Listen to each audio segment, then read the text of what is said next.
India has end-to-end capabilities in nuclear or atomic.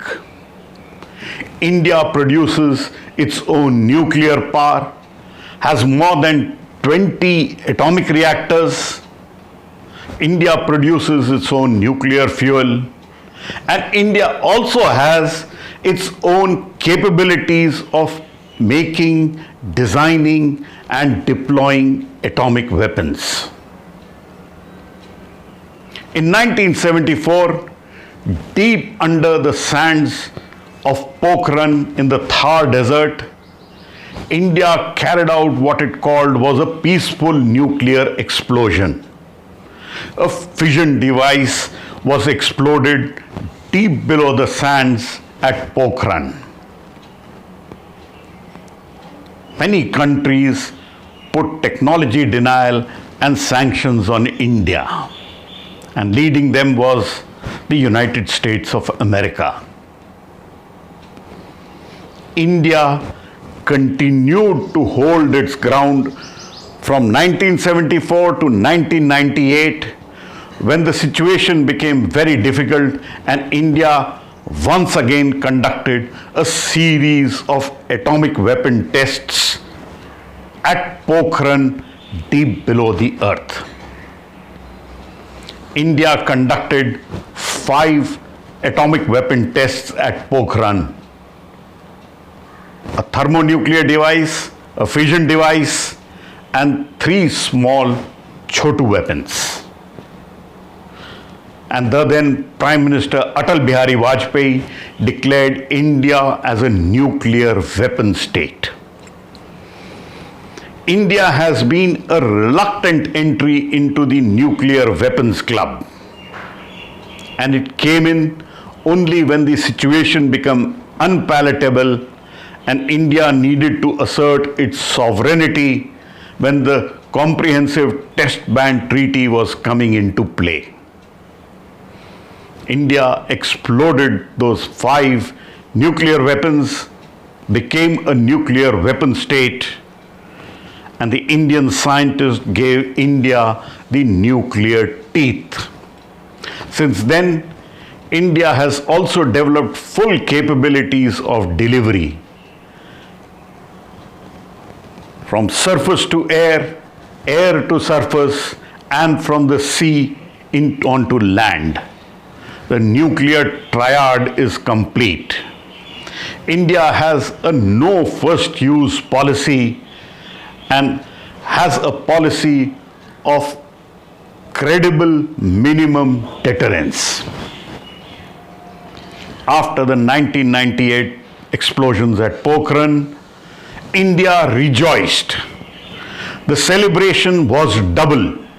One, that India asserted its right of exploding nuclear weapons at Pokhran.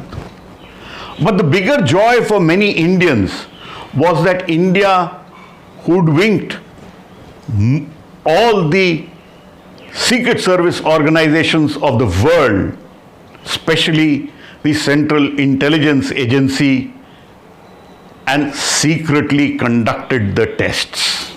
The world was taken by surprise.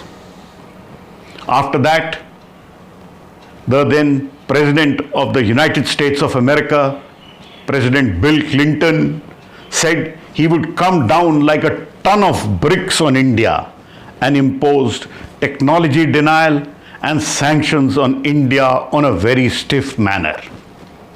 But Indian scientists said these technology denial, these sanctions were only a blessing in disguise as they continued their march for self-reliance.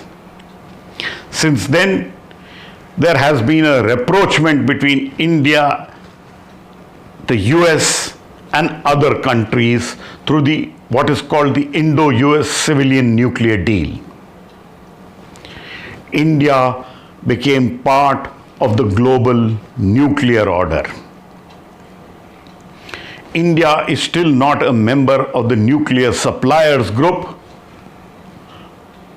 but yet, after so many years, India continues to maintain a voluntary moratorium on the use of testing nuclear weapons, and India also has a no first use policy on nuclear weapons.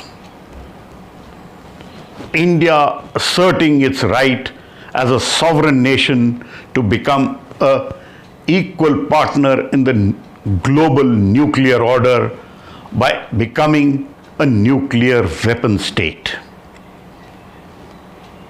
As India marches in this Amrit Kal towards becoming a developed nation, Indian scientists, Indian policymakers, and the whole of India is contributing towards India becoming self-reliant.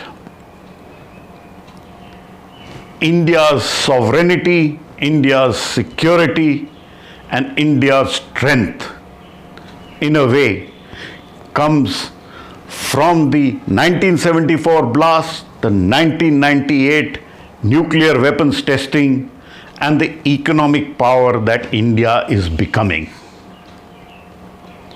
India emerging as a very important player in the world order. In New Delhi, Pallava, Bagla.